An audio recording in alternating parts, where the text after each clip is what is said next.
Scott, welcome to the podcast. Really excited to talk to you today. My pleasure, John. Happy to be here. So your time with Inc. was probably pretty amazing in terms of the people you were able to meet and access. What are the top couple things you learned from interacting with those entrepreneurs? There's a construct in psychology called the dark triad. I argue that all really good entrepreneurs dance right up to the edge of the dark triad. I would say the best friends of my life I made among people who were in the Inc. 5000. They're all just a little bit crazy. Yeah, I would agree with that. So let's talk a little bit about your experience with psilocybin and mushrooms. I encourage people who feel that they have the desire to do this to do it. For the person out there who's maybe mushroom journey curious, what could you tell them to alleviate their fears and anxieties? Today's guest is Scott Omelianuk, who has worked for Time Warner, Time Inc., Condé Nast, Hearst, Cablevision, NBC, and other well-known companies. He's an advisor to and board member for leadership of fast growth companies, entrepreneurs, and C-suite stakeholders. He's a highly sought after consultant on branding, marketing, and purpose. A longtime media expert, author, founder, and patent holder, he has successfully repositioned multiple well-known brands by redefining brand purpose, refining product market fit, anticipating shifts in consumer and competitive behavior, and reorienting properties for multiple revenue streams and attendant financial gain. Scott, welcome to the podcast. Really excited to talk to you today. My pleasure, John. Happy to be here. Really happy. All right. Well, before we get into psilocybin and how that can be used by entrepreneurs, give us a little background on yourself. You've got a pretty interesting and deep background in business. I have a deep background in media, which I spent a good chunk of my career at, and in a variety of different places. GQ and Esquire. I was at Time Inc. running This Old House, which is the television show that's been, it was on PBS for, I think, 45 years. Most recently, Inc. magazine and the Inc. 5000, which obviously, as you know, speaks to entrepreneurs. And through it all, or maybe because, or the way I got to do all of that is because I was always very entrepreneurial, right? So I was always looking at the next thing. I was always looking at new technology, looking at consumer behavior shifts, and trying to force the companies I worked for in that direction. Not always easy when you're, a publicly traded company, for example, or a big family-owned company. So that was all a little frustrating. And sometimes I found myself taking breaks from the corporate career and sort of going off on my own or with a partner and deciding I was going to work for myself. But God, I was terrible at it. And so I was, a bad salesperson for myself. And obviously you have to be a really good salesperson to sell your ideas. And so, I found myself always returning to that corporate role.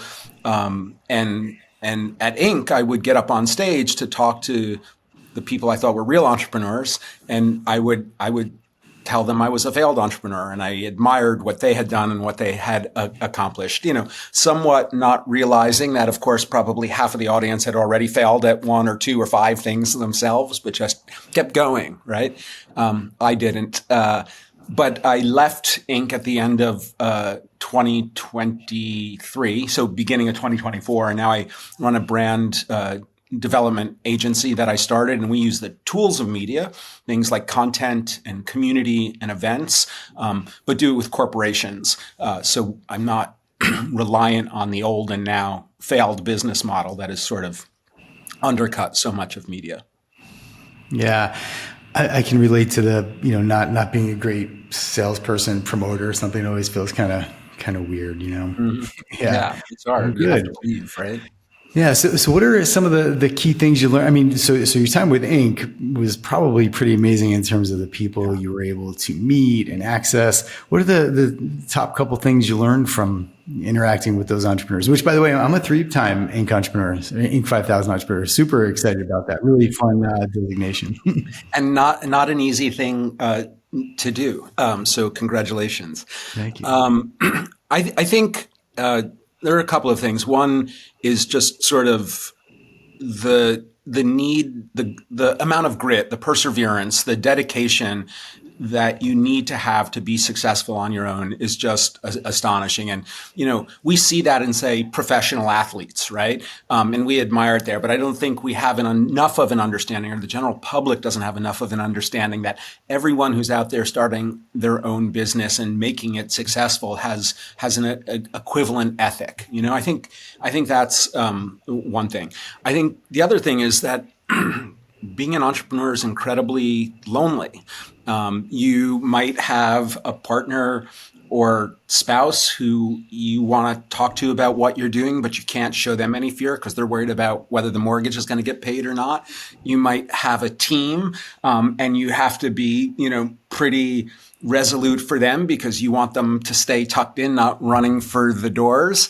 And you might have investors who, you're not going to lie to them, obviously, but you have to put on the happy face. And so in all of that, there can be great loneliness, I think. And then the third thing that is fascinating to me, and people bristle at a little bit, but so just give me a minute to talk through it, is that there's a construct in psychology called the dark triad. And it's the dark triad represents like three segments of a triangle. One is narcissism, one is Machiavellianism, and the other is psychopathy, right? And if you have those things, you're supposed to be in the dark triad. I argue that all really good entrepreneurs dance right up to the edge of the dark triad and don't go over unless, Elizabeth Holmes went over, right? Travis Kalanick maybe went over. Maybe a certain advisor to the president has gone over. But you need to be narcissistic enough to think your idea is the idea everyone needs. You have to be Machiavellian enough to, with, maybe just a few dollars in your pocket, get to the end results and game the system for you. And you sort of have to be enough of a psychopath to push the people who work with you as far as you can without pushing them over the line. So I think, and I mean it in the most loving way possible, because I would say the best friends of my life I made among people who were in the Inc. 5000. They're all just a little bit crazy. Yeah, I would agree with that. Even the people I know, for sure. Yeah, I like that, the dark triad. They don't go over, just right up to the edge of, right? Yeah, no, I've seen it. And the athlete metaphor is really, or the comparison is really good. At the university, I work with student athletes in my classes a lot, and they make really good entrepreneurs. And one of the students told me it's because when they're in a game or even in practice, they have to have a really short memory. Like they can't dwell on the play they just messed up or the mistake they just made, because if they think about it, it gets in their head and it affects the next play.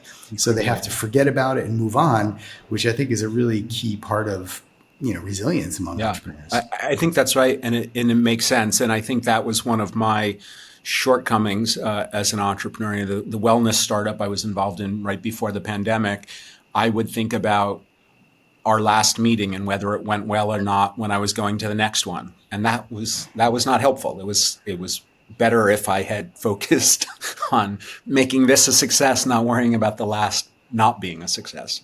Yeah. So let's talk a little bit about your experience with psilocybin and mushrooms. It's been something that's really interesting to me lately because of its effect on mental health and mental health's effect on entrepreneurial outcomes. So there's definitely a relationship there. So I'd love to hear how you got to this, and tell us some of the things you've learned along the way.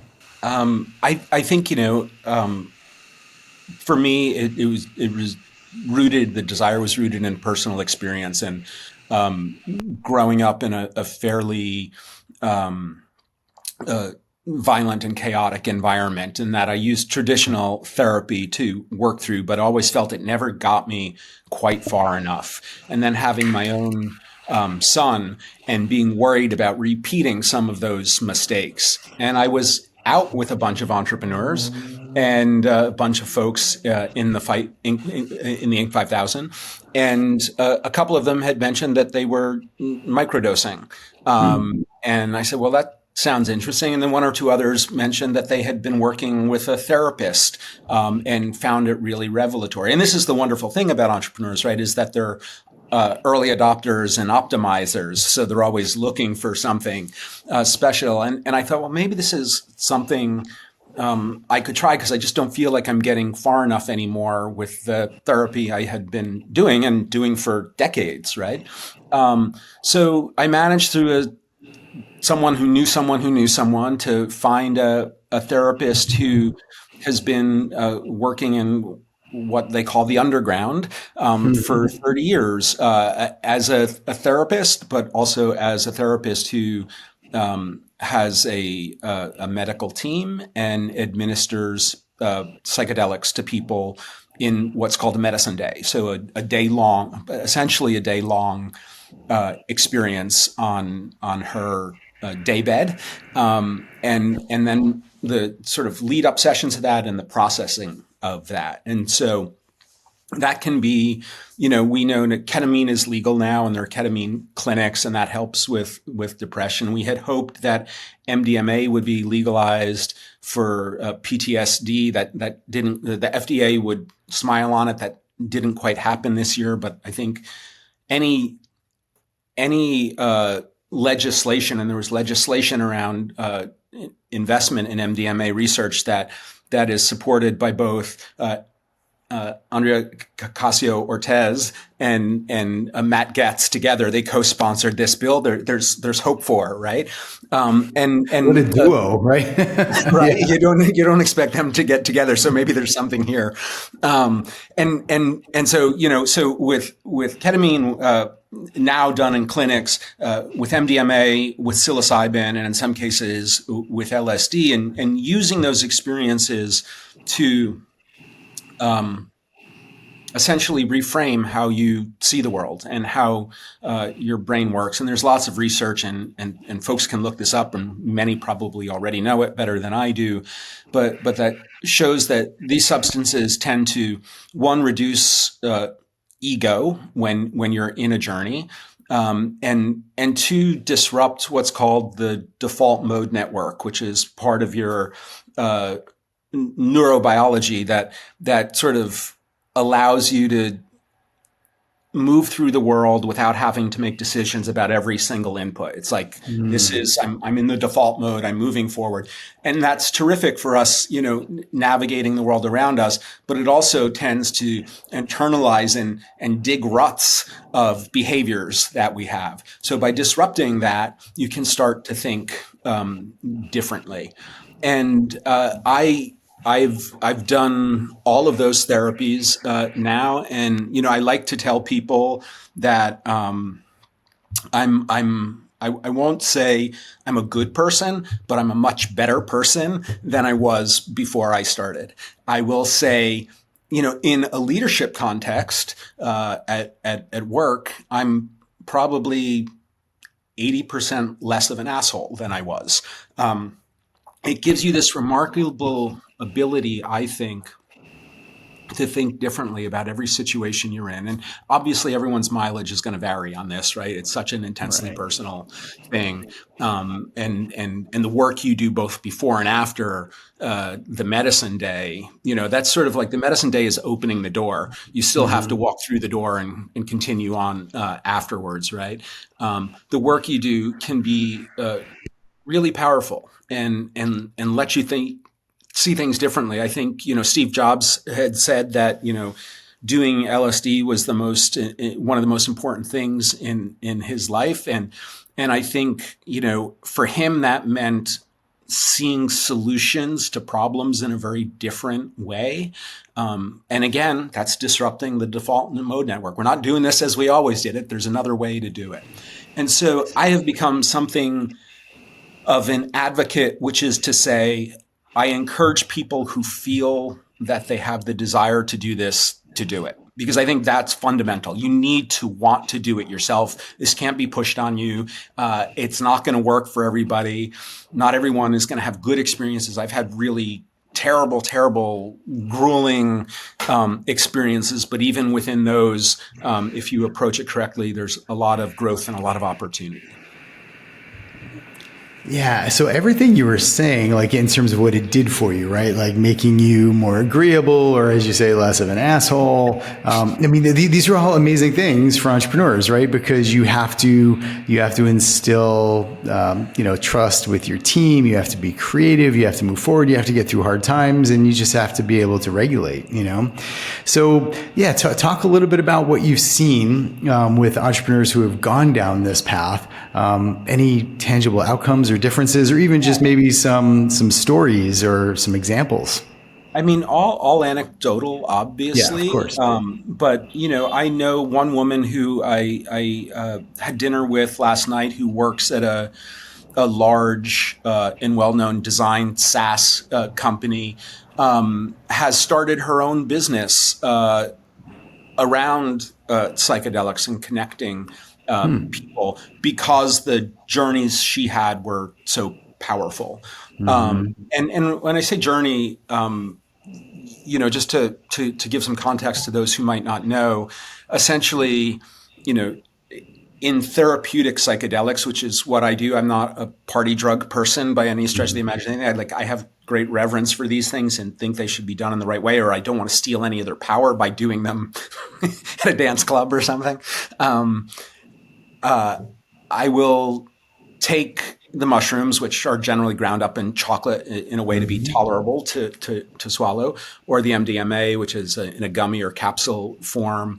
I'll talk to my therapist a bit about how I'm feeling.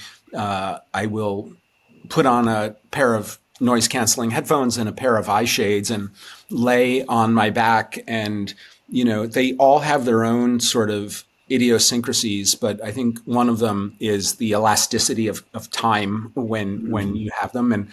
And suddenly it's, 6 hours later, in the case of mushrooms, 8 hours or 12 hours later in the case of LSD. And, you've been a whole bunch of places if it works right, and you've seen lots of things, and it's not necessarily what you expected, but you feel that there's something different about you, and you feel like you have the opportunity to engage in the world in a different way. So just to place it like that. But I have seen,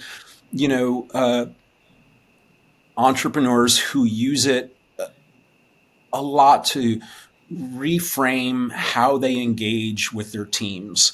And so, to move from that hard driving, really tough boss to understanding that there's another way to get those same results. And this is just the way you might have learned, or the way you might have thought you had to do it, but you don't necessarily have to do it that way.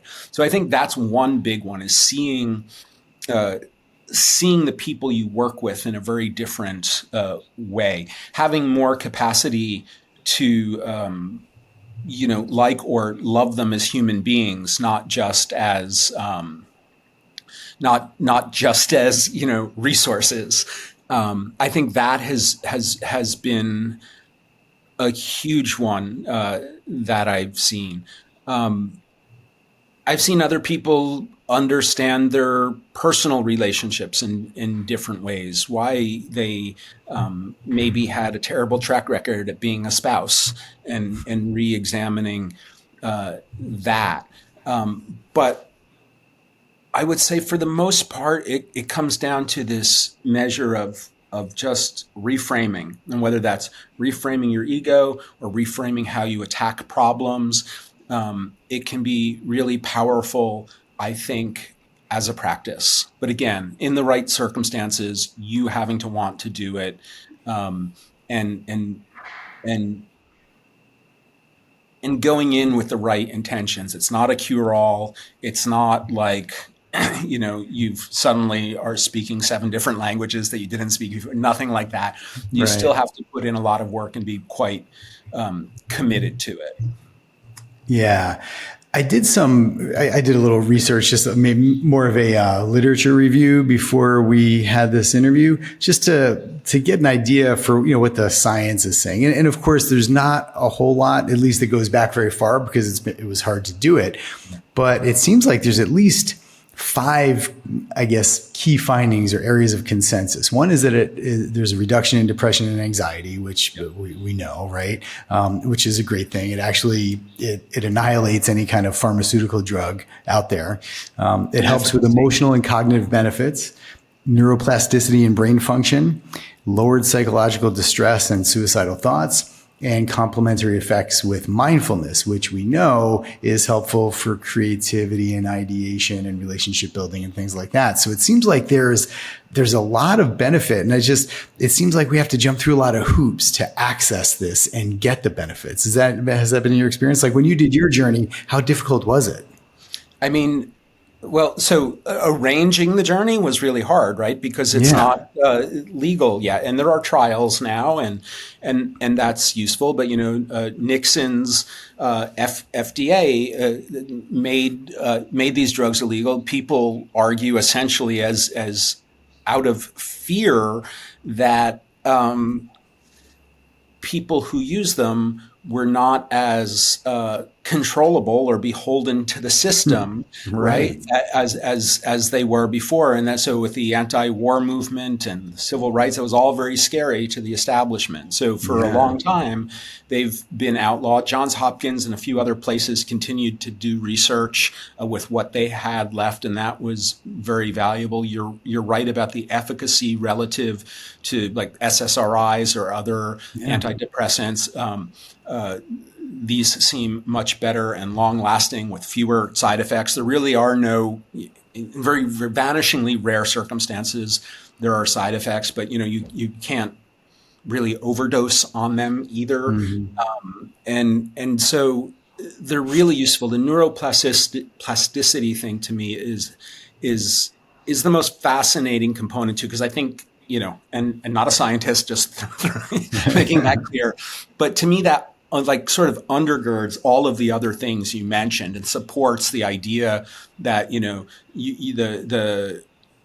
depressive thoughts, the ideation, the creativity, the social engagement, all of those other things can change. And one of the things that I do when I have a medicine day is in the days after, I will try to do everything I do differently. Right. So if I walk home a particular way, I take another route. If I brush my teeth with my right hand, I try my left hand, just to sort of encourage this idea that we don't have to do all these things as we thought we have. Right. It's all just social constructs, and we can reorient those constructs if we want, and use them if they're useful, but don't have to be beholden to them if they feel like they're holding us back.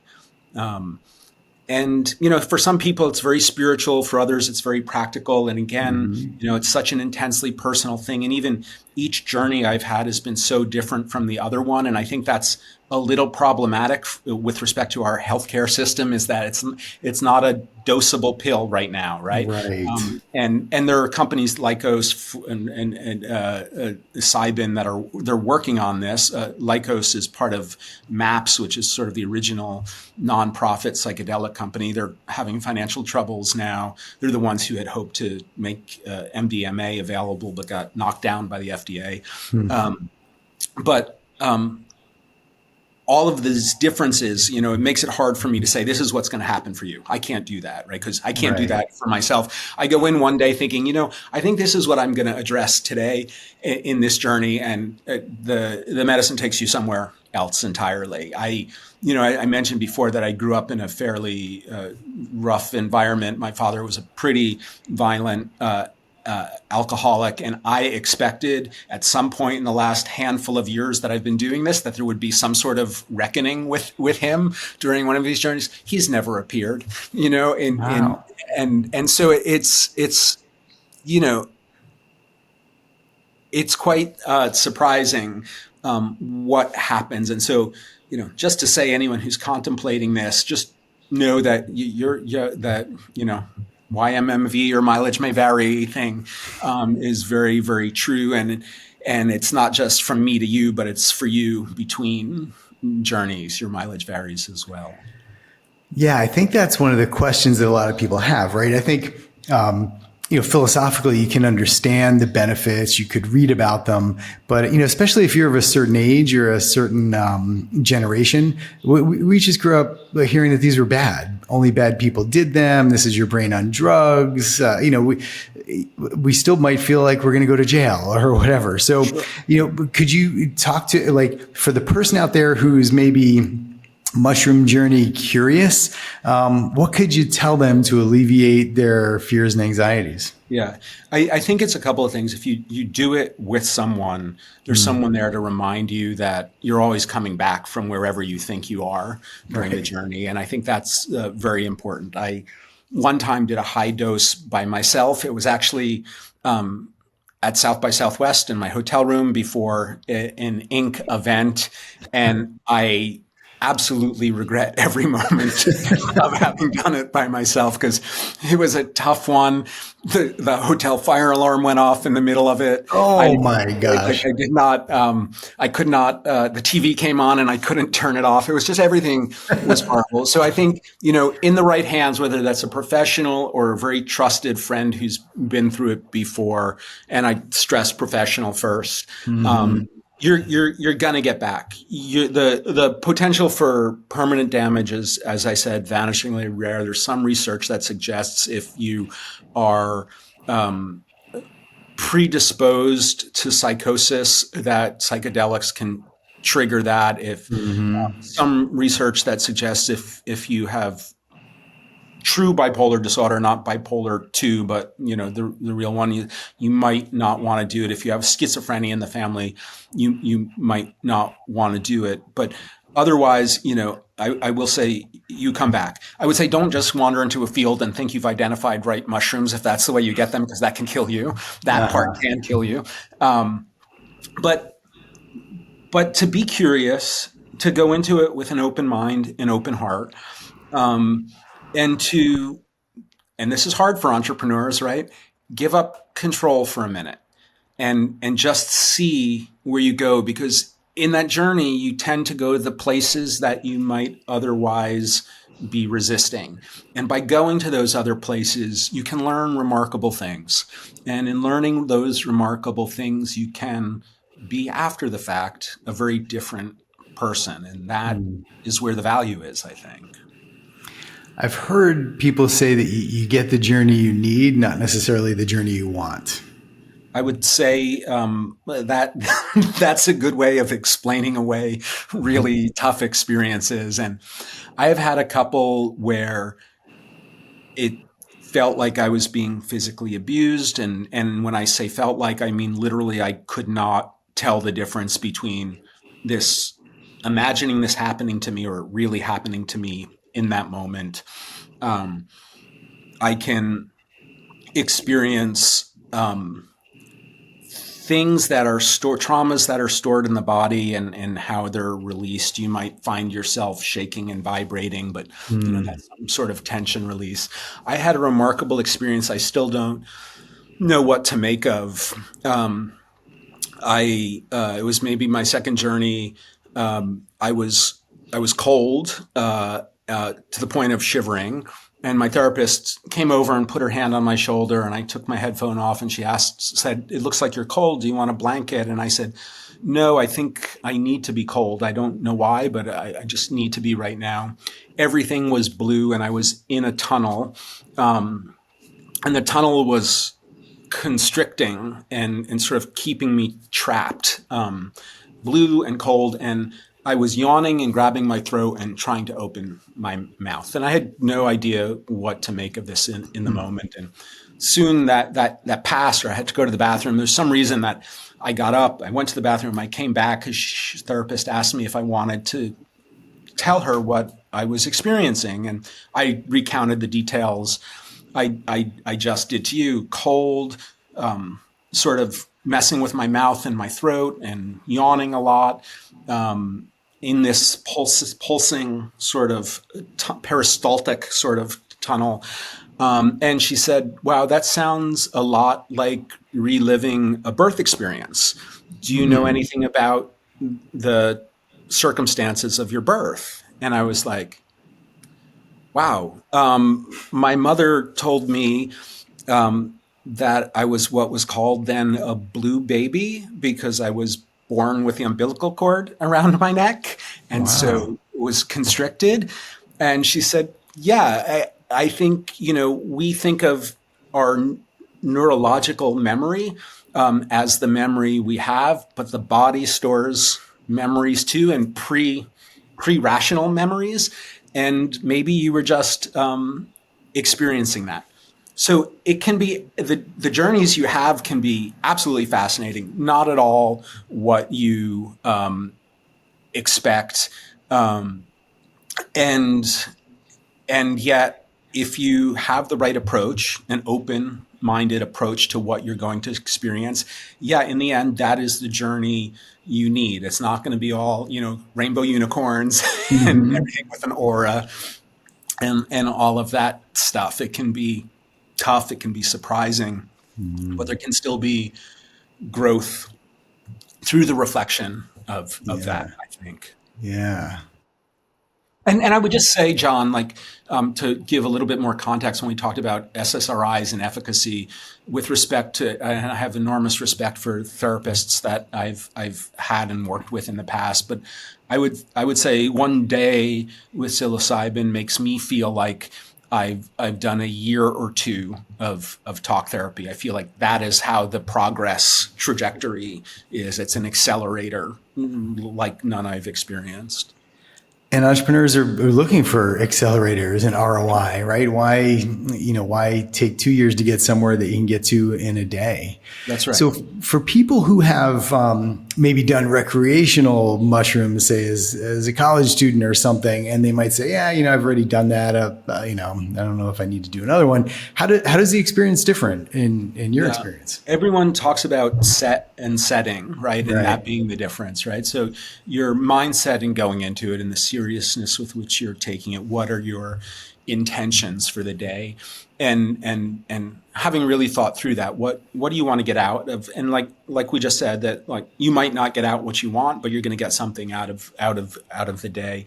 And the setting being different too. So I lay on a very comfortable day bed in a therapist's office for my medicine days.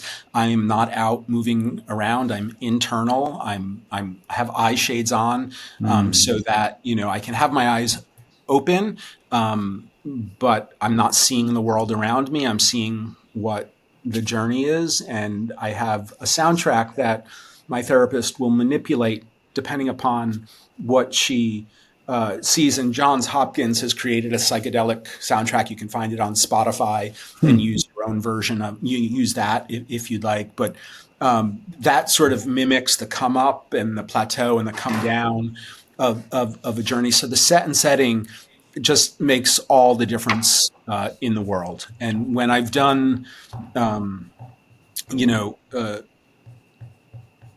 I guess I'm just admitting this, but when I when I've taken mushrooms outside of that experience with friends, walking around or something, it's just entirely different. It's a lark. It's not the work. This is the work Mm. wrung out at the end of it, right? Yeah, and I think that's the common element that I hear from a lot of people is that it's work, right? It's not just recreational, it's fun, it's not a night out, it's not a rave. Like you've got to approach it as if you're doing some work, you're doing some self-care, that sort of thing. Would you agree with that? That's exactly right. Yeah. That's exactly right.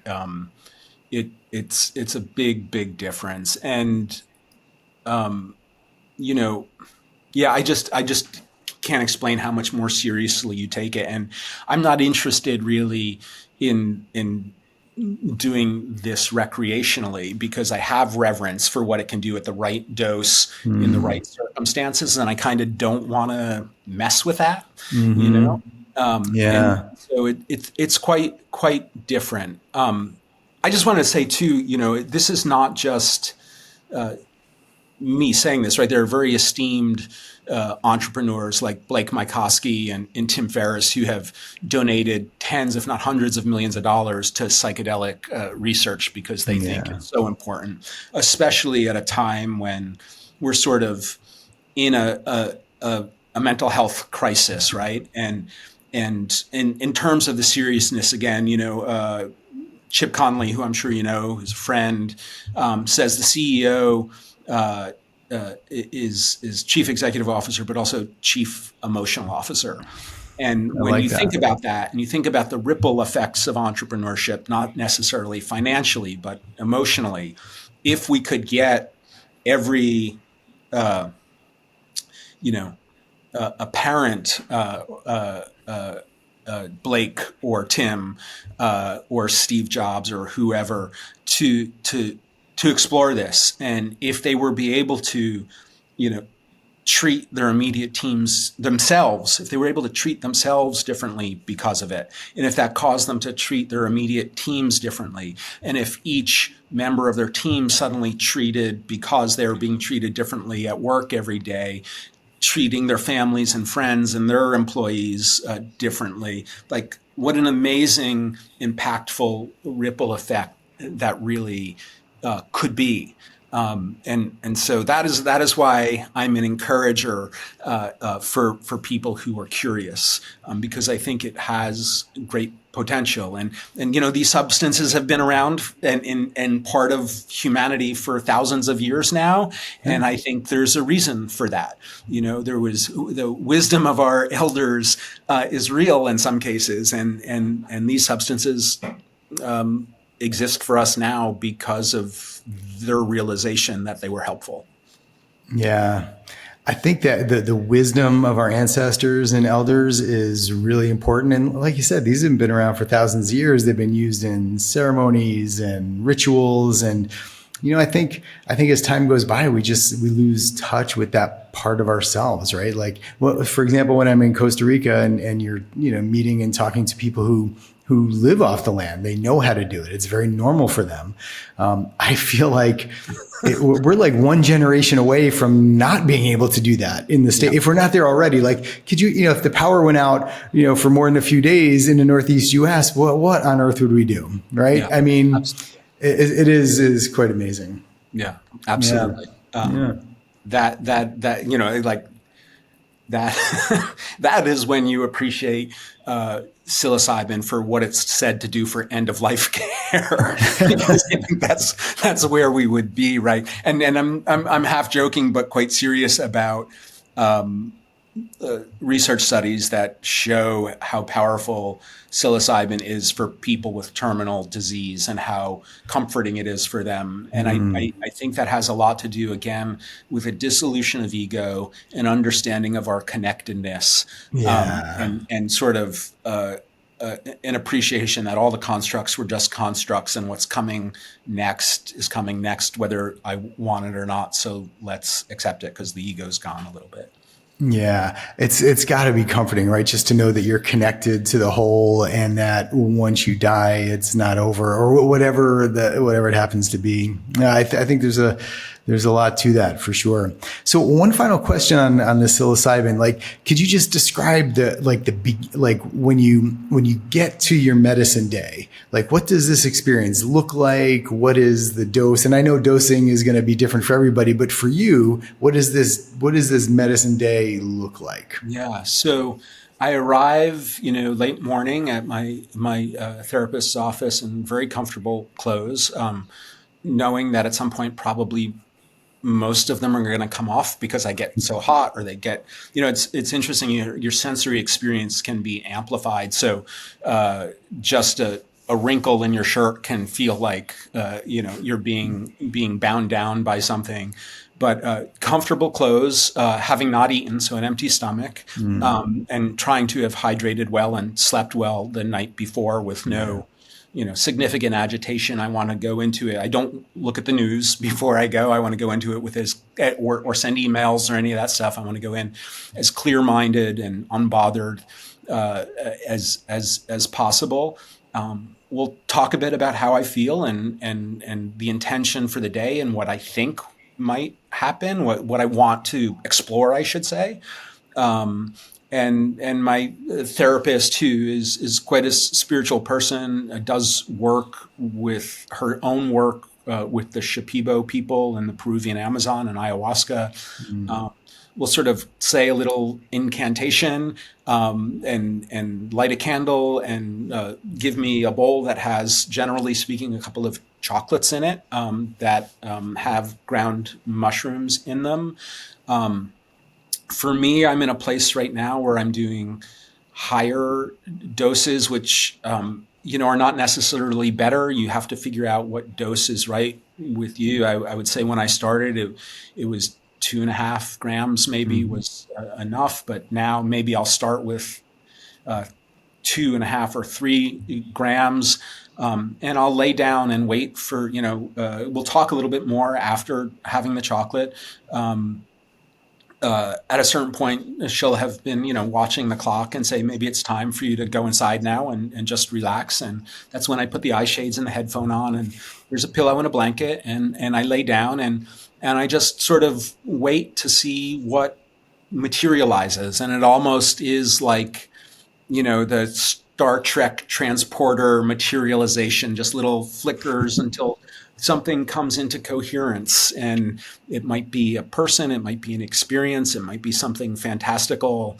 But I am encouraged by her to not only just focus on like the narrative, which is what that would be, but where I'm feeling it in my body. And again, not trusting your mind as much as trusting your body and where you're feeling it and what you're feeling. And then about 45 minutes or so into an hour in, there's a window where, you can up the dosage. And so I might take another couple of grams there. There's, I think it was Terrence McKenna who called over 5 grams like a heroic dose. And I think that is quite a disservice, because I think people think, oh, I got to be a hero, I have to do this. And right, that's it. You can have a perfectly good day on less. You can go deeper and certainly more emotionally intense on more. And then, it's just a bit of a roller coaster for the next 3 or 4 hours or so of different experiences. Sometimes, I've sat up screaming in pain once in a while just because I thought I was in pain. I've laughed a lot. I've cried uncontrollably a lot. I'll go to the bathroom and she'll ask me if I'm really need to go to the bathroom or I'm trying to avoid something that I shouldn't be avoiding. And I think that's the power of having someone there to guide you, to help you understand that you're still on Earth, right? You're just seeing things differently. You need to pay serious attention to what you're doing today. Don't go on a lark and spend time in the bathroom if you're just trying to avoid something. And then a gentle come down where the world starts to piece itself back together again, where the veil, closes. And generally I'm pretty tired. And at this point it's, 5 o'clock maybe. And then I just sit there for the next hour or so collecting my thoughts and not necessarily trying to make sense out of anything yet, just sort of sitting with the experience. She'll make me a cup of tea, blessedly. And that's it. And some days it works well and there's a lot to talk about. And that days after, sometimes it's more elusive. And I tend to, some people journal, I tend to sketch, I draw instead of journal, because somehow for me the words, and maybe that's being a writer and an editor, I start to be too artful with the language. And I think sketching to me is the better path. And, some themes will start to emerge, and that'll be it till the next time. And the next time is, at best a month away. You build a tolerance. So, the psilocybin attaches to your serotonin receptors, and it takes time for that to be flushed out. And you need to sort of reset before you can take more, right? And so it's at least a month between journeys for me. People say you have to have at least 2 weeks. I do a month, and I do it streakily. There are sometimes where I'll do it 3 or 4, 5 months in a row, and then I'll take a 6-month break, or I'll switch medicines. I'll do MDMA instead of psilocybin to see a different angle on what the psilocybin did. And that's kind of how it works.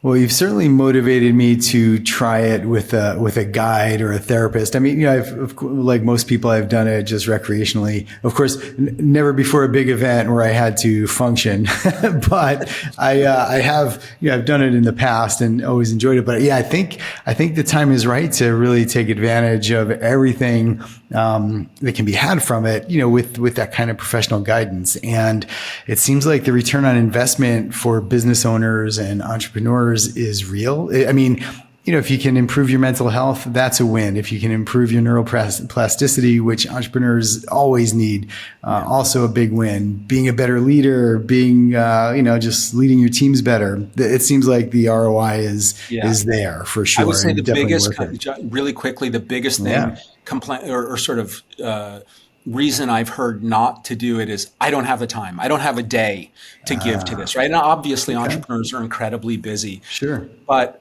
I fully believe that day has, as you said, an ROI that is so much more significant than the 6 or 8 hours you actually spend there.